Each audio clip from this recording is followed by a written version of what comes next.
نحمده ونصلي على رسوله الكريم أما بعد أعوذ بالله من الشيطان الرجيم بسم الله الرحمن الرحيم ساء مثلا القوم الذين كذبوا بآياتنا وأنفسهم كانوا يظلمون۔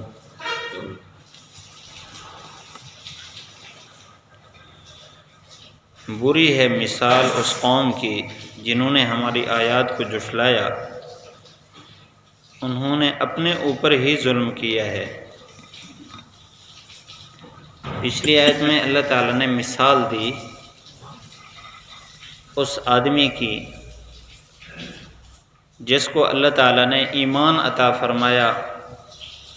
عبادت کی توفیق عطا فرمائی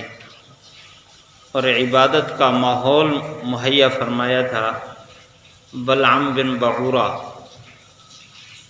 لیکن وہ پیسے کی لالچ میں اور عورتوں کی لالچ میں اس نے اپنے آپ کو دین سے باہر کر دیا۔ شیطان اس کے پیچھے لگا اور اس کو گمراہ کر کے چھوڑا۔ اللہ تعالیٰ نے پچھلی آیت میں یہ بات فرمائی، وَلَوْ شِئْنَا لَرَفَعْنَاهُ بِهَا وَلَكِنَّهُ أَخْلَدَ إِلَى الْأَرْضِ، کہ اس کے پاس آسمان کے ساتھ تعلق بنانے کے راستے اور علم موجود تھا، لیکن اس نے آسمان سے اپنا تعلق کاٹ کر زمین کے ساتھ اپنا تعلق بنایا۔ ہم چاہتے تو لَرَفَعْنَاهُ بِهَا، اس کو بلند کرتے۔ یعنی اس سے معلوم ہوا کہ جب اللہ تعالیٰ کسی کو ایمان نصیب فرمائے تو ایمان کی بنیاد پر اس کا تعلق عرش کے ساتھ ہو جاتا ہے، اور پھر اعمال صالحہ ہر لمحہ اس کو عرش کے ساتھ وابستہ رکھتے ہیں۔ جو آدمی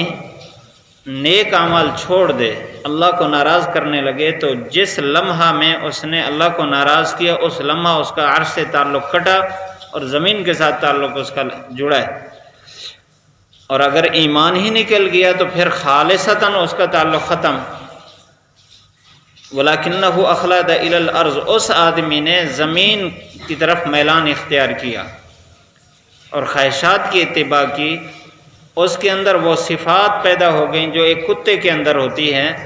یعنی حرص اور شہوت، مال اور دنیا کا حرص، اور اسی طرح شہوت پرستی۔ یہ جو دو صفات ہیں کتے کے اندر، یہ اس میں تھی۔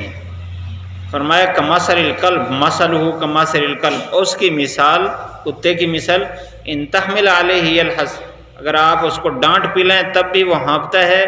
اس کو چھوڑ دیں تب بھی وہ ہانپتا ہے۔ اسی بات کو اللہ تعالیٰ نے اس آیت میں بیان فرمایا، ساء مثلا القوم، اس قوم کی مثال بہت بری ہے، الذین کذبوا بآیاتنا، جس نے ہماری آیات کو جھٹلایا۔ مثال تو تھی بنی اسرائیل کے ایک بندے کی، لیکن اللہ تعالیٰ نے قرآن مجید میں جس چیز کو بھی بیان فرمایا اس امت کی رہنمائی اور ہدایت کے لیے بیان فرمایا ہے،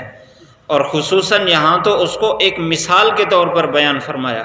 اور جو مثال ہوتی ہے وہ آنے والی اور موجودہ قوموں کے لیے رہنمائی اور سبق لینے کا ذریعہ ہوتی ہے۔ تو یہاں حضرت علامہ آلوسی رحمۃ اللہ علیہ نے تفسیر روح المعانی میں لکھا ہے، فرمایا کہ جو آدمی اس مثال میں غور کرے اس پر یہ بات واضح ہو جائے گی کہ جس کے پاس بھی وحی کا جتنا علم ہے، ایمان ہے، ایمان کے بعد حلال اور حرام کا جتنا علم ہے، جائز ناجائز کا جتنا علم ہے، اگر وہ اس علم کو چھوڑتا ہے تو پھر وہ اس کتے سے بھی بدتر اپنے آپ کو پائے گا۔ وہ کیسے؟ فرماتے ہیں اس لیے کہ کتا جو ہے اس کی زندگی کی ایک حد ہے، اس حد کے اندر وہ حرص یا لالچ کی بنیاد پر وہ ہانپتا ہے، اس کو پانی بھی مل جاتا ہے اور اس کو شہوت پورے کرنے کے راستے بھی مل جاتے ہیں۔ لیکن جو انسان وحی کے احکام کو چھوڑ کر دنیا کے پیچھے پڑتا ہے، اس کا حرص کبھی بھی ختم نہیں ہوتا اور اس کی شہوت کبھی بھی ختم نہیں ہوتی۔ دنیا کے اندر وہ بے چینی، بد امنی، بے سکونی کی زندگی گزارتا ہے، اور کتا تو دنیا سے جب گیا تو گیا بس، اس کے لیے قیامت کے دن جہنم یا جنت کے فیصلے نہیں ہیں، لیکن ایک انسان ہے، ایمان والا ہے، جس کو اللہ تعالیٰ نے یہ ساری نعمتیں عطا کی، اور دنیا کی حرص اور لالچ میں اسی طرح شہوت کے پیچھے جب پڑتا ہے، قیامت کے دن ہمیشہ ہمیشہ کے لیے وہ ذلت اور رسوائی کے گڑھے میں چلا گیا اگر ایمان سے فارغ ہو گیا۔ اگر ایمان موجود ہے تب بھی وہ قیامت کا اتنا بڑا دن جو اس دنیا کے ایک دن سے 50,000 سال کے مقدار کے برابر بڑا دن ہے، تو اس دن کی رسوائی بھی بہت بڑی رسوائی ہے، اس کے بعد جہنم میں جانا تو کتنا بعد کی بات ہے۔ تو فرمایا اگر انسان غور کرے اپنے آپ کو یا معاشرے کے اس انسان کو جس نے وحی کو چھوڑا ہے، اس کو اس کتے سے بھی بدتر پائے گا۔ اس لیے اللہ تعالیٰ نے فرمایا وَأَنفُسَهُمْ كَانُوا يَظْلِمُونَ، جو ہماری آیات کو جھٹلانے والے لوگ ہیں وہ اپنے اوپر ظلم کر رہے ہیں۔ بظاہر تو جب انسان صحیح راستے سے ہٹتا ہے تو اس وقت اپنے آپ کو کامیاب محسوس کرتا ہے۔ ہم معاشرے میں دیکھ لیں، جو آدمی دین کے علم رکھنے کے باوجود اس کو چھوڑتا ہے، وہ سمجھتا ہے کہ میرا کامیابی کا راستہ یہی ہے۔ مثال کے طور پر سچ کی جگہ جھوٹ بولتا ہے، وہ یہ سمجھتا ہے کہ سچ بولوں گا تو پھنس جاؤں گا، جھوٹ اس لیے بول رہا ہوں تاکہ میں کامیاب ہو جاؤں۔ اسی طرح حلال اختیار کروں گا تو فقر میں چلا جاؤں گا، حرام کا راستہ اختیار کروں گا تو میرے پاس مال زیادہ ہو جائے گا، میں کامیاب ہو جاؤں گا۔ اسی طرح دین کا کوئی بھی حکم جب چھوڑتا ہے اس کا گمان یہ ہوتا ہے کہ میں اس راستے میں کامیاب ہو رہا ہوں، لیکن حقیقت یہ ہے کہ وہ اپنے اوپر ظلم کر رہا ہے، کیونکہ اس کے نتیجے میں وہ ذلت اور رسوائی کی طرف جا رہا ہے۔ جو آدمی فقر کے اندر زندگی گزار رہا ہے، حرام کے قریب نہیں جاتا، جتنا اس کو حلال مل جاتا ہے اسی پر اکتفا کرتا ہے۔ حدیث شریف میں ہے قیامت کے دن 500 سال پہلے اس آدمی سے پہلے جنت میں جائے گا جو آدمی مالدار ہونے کے ساتھ ساتھ نیک بھی ہے، اس سے پہلے جنت میں جائے گا۔ تو اتنا